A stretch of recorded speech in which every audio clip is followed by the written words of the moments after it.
안녕하세요. 교육진담 교육뉴스 브리핑 시간입니다. 오늘 약대 전문가님 오셨습니다. 안녕하세요.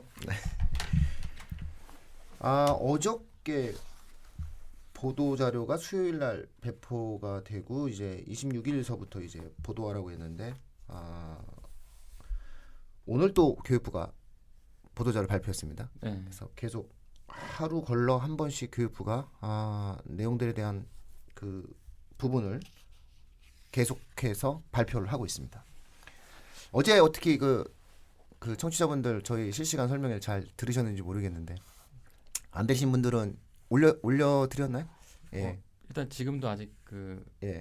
보실 수 있기 때문에 아직 유튜브 저희 계속 물건 먹을 겁니다. 실시간 저희 처음으로 스트림을 저희가 도전하다 보니까 네.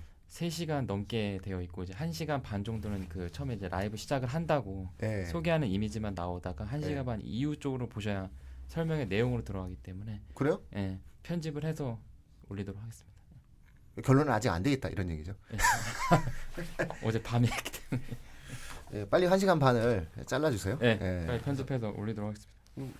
1시간 반입니다. 1시간 반 이후에 이렇게 네. 들어가셔 보셔야 된다고 하는데 지금 어저께 밤에 실시간 설명회에서도 이제 저희가 말씀을 드렸었어요. 아무래도 4월 6일 날 개학은 하되 학생들은 학교에 가지 않은 온라인 원격 수업을 통해서 개학이 이루어질 것 같다라고 이제 예측을 하고 그 근거로서 3월 25일 날 이제 배포되고 3월 26일 날 발표가 된 교육부의 보도 자료를 인용해서 이제 저희가 이제 방송을 설명회를 진행을 했는데 오늘 아침에 다시 이제 어저께 설명을 하자마자 또 오늘 아침에 또 10시부터 또 새로운 보도 자료가 발표가 되었습니다. 그건 바로 뭐냐면은 체계적인 원격 수업을 위한 운영 기준안을 마련해서 발빠르게 지금 현재 원격 수업에 대한 내용들에 대한 부분을 가지고 교육부가 발표를 해나갔다 이렇게 볼 수가 있을 것 같아요. 약대 전문가님이 보시기에는 어떠신 것 같아요? 일단 어제 설명회 저도 같이 들어가 있었잖아요. 예. 진행하시면서 진행자분이 말씀하신 내용들이 바로 이렇게 발표에 다 적용될지는 몰랐습니다. 아니 그거 많이 분석을 해주셔가지고 제가 말해서 적용이 된 게 아니라 그렇죠. 제가 예측을 한 건데 예측하신 내용들이 그대로 이렇게 또 들어가 있어서 원래 좀 놀라웠어요. 아닙니다. 이게 정책에 대한 예측은 그냥 누구나 하는 겁니다. 이게 관심이 있고 그 부분에 대한 내용을 하면은 특이한 사안이 온라인 원격 수업의 경우에는 초등은 40분, 중학생은 45분, 고등학생 50분 이렇게 나와 있죠. 아예. 그리고 오늘자 발표는 굉장히 구체적이에요. 다시 말해서 교육부는 원격 수업도 학교 수업이다라고 인정을 해버린 거예요. 그러니까는 이제 설명회 때도 말씀을 드렸고 저희가 누누이 말씀드렸지만 교육과정 편제표에 따라서 교육과정의 내용을 정해놨잖아요. 교육부가. 그런 다음에는 그것을 쪼개서 각 과목별로 수업 시수를 정합니다.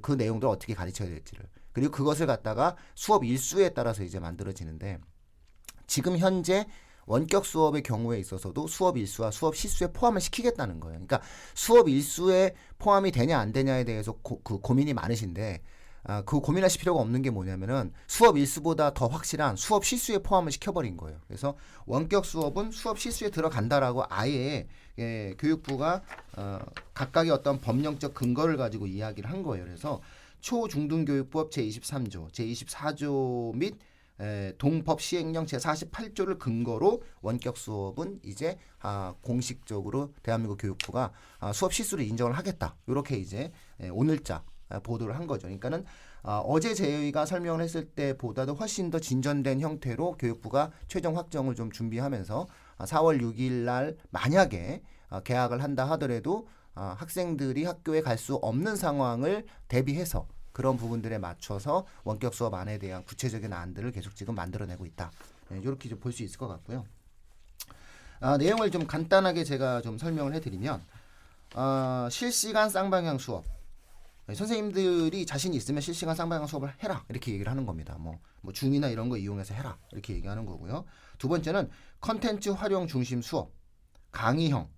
그래서 본인이 녹화를 하든 이런 부분들을 갖다 놓고 진행을 하든 아니면 EBS를 활용하든 하시라 이렇게 얘기를 하는 겁니다. 그래서 강의 플러스 활동형. 그러니까 학습 컨텐츠 시청 후 댓글이라든가 답글 등을 가지고 원격 토론해라. 이 내용이 뭐냐면은 너가 강의 안 해도 된다. 선생님들이 직접 강의 안 하셔도 되고 선생님들께서는 아이들에게 적절한 EBS 강의를 시청하게 하고 그걸 가지고 학생들과 토론하셔도 된다. 이렇게 얘기한 거예요. 또 하나는 과제 수행 중심 수업인데 교사는 교과별 성취 기준에 따라 학생이 자기주도적 학습 내용을 확인할 수 있도록 온라인으로 과제 제시 및 피드백을 해라. 이렇게 또 얘기를 한 거예요. 그래서 이것도 수업이다. 심지어는 과제를 내는 것도 수업이다. 그다음에 여기 하나 더 만들었어요. 기타. 교육청과 학교 여건에 따라 별도로 하라. 전화로 해도 된다. 뭐 이런 느낌이거든요. 그러니까 모든 것을 열어줬다라고 하는 거예요. 형태에 대한 내용들 열어줬어요. 어쨌든 이런 부분이기 때문에 원격 수업은 각각의 처지와 조건에 맞게 이제 시도교육청이 만들어내라. 이런 어떠한 안들을 오늘자 대한민국 교육부가 발표를 했다라는 점을 좀 알려드립니다. 근데 이제 여기서 또 계속 저희가 말씀을 드리지만 수행평가에 대해서 이제 제가 몇 차례에 걸쳐서 저희 교육진담은 수행평가에 대해서 올해 바뀐 수행평가에 대해서 계속적으로 말씀을 드렸습니다. 집에서는 안 된다. 과제 중심형 수행평가 이제 없어졌다라고 저희가 누차 말씀을 드렸습니다. 그리고 어저께 설명회 때도 장시간에 걸쳐서 그 부분들에 대한 내용들을 설명했는데요. 오늘자 교육부 발표 내용에서도 심지어 원격 수업을 하는 상황에서도 절대로 수행평가의 경우에는 과제형 수행평가는 시행하지 않는다라고 나와 있습니다. 그래서 7페이지 정도에 뭐라고 나와 있냐면요. 원격 수업으로 학습한 내용에 대한 평가는 출석 수업이 재개된 후 실시하는 것을 원칙으로 하는데 다만 실시간 관찰이 가능한 쌍방향 수업에 한하여 원격 수업 중 수행평가가 가능하다. 쌍방향 수업이라는 거예요. 내 눈앞에서 보일 때 가능한 거예요. 그러니까 줌 같은 걸로 전체 학생들 모두가 다 이렇게 앉아있는 상태에서 거기서 시험을 보라는 거예요. 그러니까 다시 말해서 외부의 개입을 최소화하기 위해 노력해야 하며 과제형 수행평가는 실시하지 않음이라고 못을 박았습니다. 그래서 굉장히 논란의 여지가 있고 좀 고민을 많이 하시고 뭐 금시초문이다 이런 주장들이 많으세요. 그러니까 교육진담 청취자분들 안심하십시오. 저희가 맞는 거고요. 그리고 이 방송을 들으시는 어머님들이 확실히 알고 계신 겁니다. 그리고 수행평가 나 그런 얘기 못 들었는데 라는 분은 조금은 변화된 내용들을 아직은 이해하지 못하고 계시다. 알지 못하고 계시다라고 얘기해야 되는 거고요. 생각의 차이가 아니라 사실을 아느냐 모르느냐에 대한 문제인 겁니다. 그래서 대한민국 교육당국은 올해부터 과제형 수행평가는 시행하지 않습니다. 즉 선생님이 확인하는 과정에서만 수행평가가 가능한 것이고 이것은 원격 수업상에서도 마찬가지다라고 이해하시면 될 것 같아요. 그래서 그 학생부 기재도 네. 쌍방향 수업 중 교사 선생님이랑 그렇죠. 확인된 내용들만 할 수 있다. 이런 기재를 거예요. 할 수 있다고 이제 명시가 되어 있네요. 그래서 거의 뭐 이제 어떻게 할지 뭐 학생부 어떻게 기재할지까지 고민할 정도니까 상세하게 지금 나와 있는 것 같아요. 그래서 뭐가 되게 놀랍냐면요. 초등학교 40분, 중학교 45분, 고등학교 50분. 네, 원격 수업 시간까지 딱 정해놨어요. 집중할 수 있는 시간 요 정도다 이런 거고 초등학교 1, 2학년은 좀 다른 방식으로 해줬으면 좋겠다라고 또 유의사항에다가 만들어주고요. 이 유의사항을 보면은 유의사항은 좀 마지막에 설명을 해드리겠습니다. 그리고 운영 형태를 보면은 되게 실시간 쌍방향 수업에서는 뭐 구글 행아웃, MS 팀즈, 줌, 시스코, 웹엑스 뭐 이런 거, 뭐 라인웍스 뭐 이런 거 구름이 예시 쭉 들어놓고요. 기본적으로 각각의 어떠한 내용들을 만들어놨는데 앞서 제가 말했던 내용들을 그대로 진행을 합니다. 그리고 과제 수행형 같은 경우도 과제를 제시하고 독서감상문이나 학습지, 학습자료 등을 통해서 학생의 활동을 수행하고 학습 결과를 제출하고 교사가 확인하고 피드백하고 해서 절차에 따른 어떠한 방법들을 다 운영 형태들을 많이 만들어놨기 때문에 이런 부분들에 대해서 연구를 많이 해나갔다라고 이제 보시면 되는 거고요. 저는 사실은 이런 부분들에 대해서 학교가 굉장히 많은 노력을 기울였으면 좋겠다. 그 다음에 평가는 대신 대면할 때만 평가를 한다고 얘기했으니까 제가 어저께 설명회 때 말씀드렸던 대로 중간고사 보러 학교에 나오라고 할 수 있습니다. 그러니까 계속 수업을 안 하다가 이제 중간고사는 보러 학교에 나와 이렇게 할 수 있습니다. 왜냐면 중간고사 때는 급식도 없고 급식이 없지 않습니까? 그리고 중간고사 때는 애들이 말하지 않지 않습니까? 마스크 쓰고 시험 보면 되는 거고 그리고 한 3, 4일 정도면 끝나는 거고 그리고 학생들이 접촉이 없지 않습니까? 그냥 일렬로 쭉쭉 서가지고 그래서 관리 자체가 가능하기 때문에 아마 교육당국도 시험 기간에는 학교에서 불러서 시험을 보게 할 수 있지 않을까 싶습니다. 그래서 평가는 오프라인을 열어서 평가를 하겠다라고 하는 원칙을 좀 정했고요. 수행 평가는 가능은 한데 선생님이 앞서 우리 약대 전문가님께서 말씀하셨듯이 선생님이 확인하는 원격 화상 수업에서만 수행 평가가 가능하다라고 이야기를 했기 때문에 그런 부분들, 그런 부분들 좀 참고하시면 될 것 같고요. 저는 이제 이 유의사항을 봤어요. 이 유의사항을 왜 의미 있게 봤냐면은 맨 마지막에 이제 유의사항을 붙여놓으셨는데 공정성, 형평성, 그런 다음에 장애 학생, 그 다음에 초등 저학년 이런 거 합니다. 그래서 초등 1, 2학년의 경우 담임 교사가 보호자 상담 등 다양한 방법을 통해 피드백하는 등 학생의 성장을 위해 노력해야 된다는 건데 이 부분에 이 부분이 있어요. 뭐가 있냐면 비참여 학생이라는 항목이 있어요. 학교는 학생의 원격 수업 참여를 위해 노력하여야 하며 불가피하게 참여하지 못하는 경우에는 해당 학생을 위한 대체 학습 또는 보충 학습 계획을 별도로 마련하여 학습 결손이 발생하지 않도록 노력해야 함. 이건 뭐냐면요. 예상하고 있다는 거예요. 안 되는 아이가 있을 수 있다. 미안하다. 우린 노력을 할 거다. 너 열심히 해라 이런 얘기입니다. 그래서 이런 부분들. 그다음에 교원 역량. 교육청 및 학교는 교원의 원격 수업 설계 및 컨텐츠 활용 역량 등의 교원 연수 및 컨설팅을 적극적으로 지원하여야 함이라고 얘기했습니다. 즉 하시라는 겁니다. 선생님들께서 힘들고 불편하다라고 이야기했지만 교육당국은 불편한 건 감수하시라. 우리 아이들이 위험한 것보단 불편한 게 낫다라는 뜻입니다.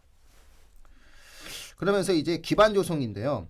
뭐 원격 수업 플랫폼, 스마트 기기 대여 등 이런 것들을 노력해야 된다라고 이야기했는데 뭐 질 관리, 그다음에 뭐 저작권까지 고민을 하고 있습니다. 그래서 제가 생각하기에는 발생할 수 있는 다양한 형태의 문제점들을 이미 고민을 하는 정도라면은 남은 기간이 열흘 정도거든요. 열흘 정도 안에 준비해서 원격 수업을 통해서 4월 6일 개학을 준비하겠다라고 하는 교육당국의 태도가 확실하지 않을까 싶고요. 아마 다음 주 정도에는 개학은 하되 원격 수업을 통해서 진행하겠다라는 어떠한 부분들로 교육당국이 구체적인 안을 발표하지 않을까 싶습니다. 문제는 이제 여러 가지가 있을 수 있어요. 그러면 이게 뭐 제대로 되는 거냐 안 되는 거냐라고 얘기하는 것도 있지만 저희가 생각하기에는 어쩔 수 없는 상황이다라는 생각이 들어요. 교육부를 변호하고자 하는 것이 아니라 누가 교육당국자가 된다 하더라도 밖에서 바라보는 사람들은 그럴 수 있어요. 하지만 안에서 정말로 교육당국자가 되어 있다라고 한다면은 누구나 이 선택을 할 수밖에 없을 거예요. 왜냐하면은 지금 상황에서는 거의 불가능에 가까워요. 개학을 안 한다라고 하는 것은 학사 일정이나 여러 가지 문제에서 어려움에 부딪히게 될 것이고 또 막상 개학을 한다라고 했을 때 코로나19 사태가 아직 해결되지 않은 상황 속에서의 학생들의 위험함을 어떻게 극복할 수 있는 그런 불확실성을 떠안을 이유도 전혀 없는 거고요. 그렇기 때문에 결국은 원격 수업이 유일한 대안이다라고 한다면 결국은 힘들고 불편하고 여러 문제가 생기지만 그것을 어떻게 해결할 것인가라는 관점으로 접근하고 있는 것 같아요. 그러니까 교육당국의 의지는 알아 문제가 생기고 있고 그래 알아 불편하지 알아 왜 불편하지 않겠어 나도 우리 애 키워봤는데 그래도 어쩔 수 없어 불편함과 그리고 문제점이 생기는 것들을 하나하나 극복해 가면서 어떻게든 이 문제를 해결을 해나가야 될 것 같아라는 것이 교육당국의 태도가 아닌가라는 생각이 좀 들고요. 이런 부분들에 대한 어떤 고민을 합니다. 그래서 제일 첫 번째 유의사항이 공정성과 형평성이에요. 교육청 및 학교는 원격 수업 운영에 있어 공정한 학습 관리, 다문화 학생 및 기초생활 수급자 등 취약계층에 대한 배려 등을 위해 노력해야 한다라고 하는 것은 이들이 원격 수업을 못 듣게 될까봐 걱정을 하고 있고 이 부분을 어떻게 해결할 것인가에 대한 고민을 최우선으로 하고 있다는 겁니다. 그래서 이 정도까지 고민을 한다라고 하는 거는 이미 시행을 하기 위한 준비 작업을 상당히 많이 하고 있다라고 하는 것을 알 수 있는 부분이고요. 3월 5일 날 분명히 이제 보도자료가 배포가 됐어요. 그래서 교육부가 학습 공백 방지를 위한 원격 수업 기반 준비 시작이었습니다. 요 제목이. 그래서 교육부, 시도교육청, 한국교육학술정보원, 한국교육방송공사 간 온라인 업무 협약이었습니다. 그래서 교육부가 원격 수업의 수업 일수, 시수 인정 방안을 포함한 원격 수업 운영 기준안을 추진합니다라고 얘기한 거예요. 그래서 저희가 이제 어젯밤에 실시간 설명회를 할 때는 이걸 근거로 해서 4월 6일 온라인 계약을 준비하고 있다라고 제가 말씀을 드렸던 거고, 오늘 발표는 체계적인 원격 수업을 위한 운영 기준안에 대한 내용을 만든 다음에 결국은 이야기한 부분들 다시 원격 수업 운영 기준안이 만들어졌기 때문에 이 원격 수업은 바로 수업 시수에 인정이 된다라고 하는 것들을 가지고 발표를 하신 거죠. 그래서 진전된 형태에 대한 내용을 이틀 만에 계속 발표하는 거예요. 그러면서 계속 발빠르게 이런 부분들에 대한 내용들을 준비해 가고 있다라는 것을 이제 말씀을 드립니다. 뭐 한 일주일 사이에 확진자가 제로가 되면 또 조심스럽게 뭐 없던 걸로 하고 계약이 이루어졌으면 좋겠어요. 솔직히 말씀드리면. 그런데 만약에 항상 이런 것들을 준비해 나가야 되는 거니까요. 원격 수업이 될 거라고 생각을 하고 있다가 우리나라가 이제 코로나가 완전히 해결이 돼서 코로나19 사태 해결이 돼서 학교 나오세요라고 얘기하면 그건 나가면 되지 않습니까? 근데 문제는 뭐냐면은 학교 나갈 거라고 생각을 한 상태에서 원격 수업을 한다라고 이야기하게 되면 이건 대응이 좀 힘들어지거든요. 그래서 항상 이런 부분들이 생길 때에는 혼란이 생길 때에는 보수적인 자세를 가지고 좀 행동을 해줘야 되는 겁니다. 이게 안 될 경우도 한번 생각해 가면서 항상 그러한 과정들을 선택해 주시는 것이 좀 훨씬 더 낫지 않을까라는 생각이고요. 그런 맥락에서 교육부가 현재 이렇게 발빠르게 원격 수업에 관련된 행정적인 측면, 법률적이고 제도적인 측면들에 대한 준비를 해나가고 있다라는 것을 바로 오늘 말씀을 드립니다. 어제 너무 뜨겁게 반응을 해주셨어요. 실시간 최고가 3,000 몇 명이었죠? 접속자가. 그렇죠. 3,800명. 와, 3,800. 200명만 더 들으셨으면 4,000명. 저 진짜 꿈의 숫자였습니다. 어제. 그리고 처음부터 끝까지 계속 들어주신 분이 825명. 정말 감사합니다. 그 유튜브 구독자 10만 명 가지고 있는 사람들도 하지 못했던 거를 1,000명도 안 되고 팟빵 5,000명 갖고 있는 저희가 해내서 어제 그 유튜브 구독자 수 보니까 2,000명 이제. 그랬어요? 설명이 끝나시고 나서. 저희가 이렇게 굉장히 기쁘더라고요. 그래서 이게 지금 그 화면이 안 나오니까 자신 있게 표정을 지으면서 할 수 있습니다. 그래서 어저께 그 감사드리고요. 그 청취해주신 시청해주신 그 청취자분들께 감사드리고 오늘 또 바로 따끈따끈하게 그 후속 조치가 나왔다라고 하는 부분들을 말씀을 드립니다. 그리고 빠른 시간 내 설명의 그 영상을 올려드리겠습니다. 오늘 중으로. 오늘 중으로 바로 올려드릴 테니까 그 부분들 만약에 어저께 시청하지 못하신 분들은 이제 그 실시간 스트리밍을 다시 이제 편집을 해가지고 올려드릴 테니까 참고하시면은 좋을 것 같습니다. 아마 수업 일수, 수업 시수, 그 다음에 수행평가, 그 다음에 교육과정 편제표에 대한 기본 개념을 설명해 드리고, 그 다음에 왜 4월 6일날 온라인 개학이 이루어질 수밖에 없는지에 대한 제도적 정책적인 설명을 드렸고요. 그 다음에 마지막으로는 고등학교 3학년, 그 다음에 고등학교 1, 2학년, 그 다음에 중학생, 그 다음에 초등학생은 요 시기 각각 무엇을 해야지 좀 더 의미 있는 시간을 보낼 수 있을까라고 하는 부분으로 1, 2, 3부로 이루어져 있습니다. 그래서 확인하시면 좋을 것 같습니다. 자, 여기서 마치도록 하겠습니다. 오늘은 이 내용들이 워낙 중요한 내용들이 만들어져서 이 부분들에 대한 어떠한 해제와 설명을 저희 교육뉴스 브리핑의 목적으로 삼고 방송을 진행했습니다. 고맙습니다. 감사합니다.